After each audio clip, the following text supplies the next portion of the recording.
le Bitcoin. La promesse d'une monnaie libre, sans banque, sans gouvernement. Mais une question obsède encore le monde entier. Qui est Satoshi Nakamoto? Un génie inconnu ou une création des services secrets américains?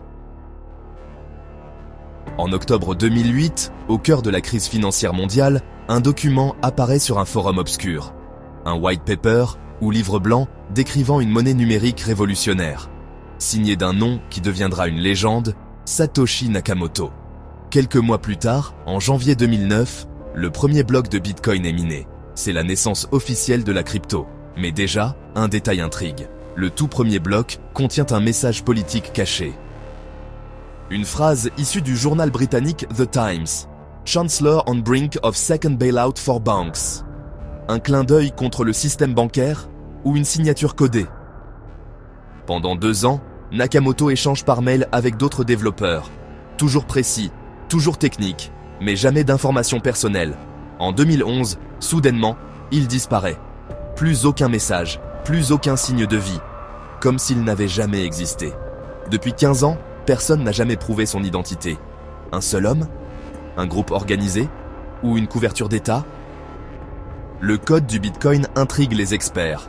Sa complexité, sa sécurité, son efficacité, tout semble au-dessus du travail d'un simple passionné. Pour certains chercheurs, Nakamoto avait accès à des moyens de recherche et de calcul, réservés à des institutions puissantes. Et surtout, pourquoi disparaître alors que son invention devenait mondiale?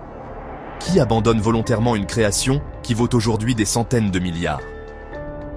Dès les années 1990, la NSA travaillait déjà sur des projets de monnaie numérique. Des brevets existent, utilisant la même cryptographie que celle du Bitcoin. Et plusieurs linguistes ont analysé les textes de Satoshi. Certains affirment que son style rappelle celui de documents produits par les services américains. Enfin, détail troublant. La CIA et la NSA ont déjà été accusés d'avoir infiltré des technologies civiles pour en faire des armes de surveillance. Pourquoi pas le Bitcoin?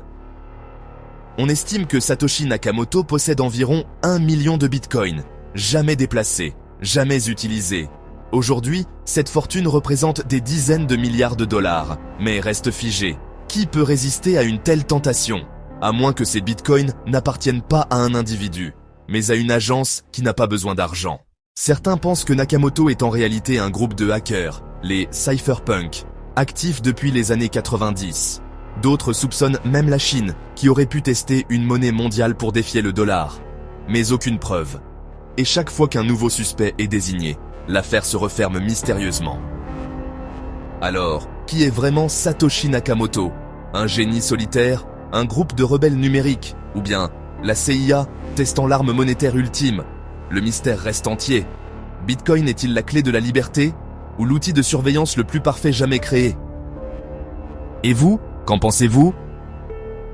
Complot ou vérité? Pour continuer à explorer ensemble les zones d'ombre du monde moderne, abonnez-vous à Complot ou Vérité.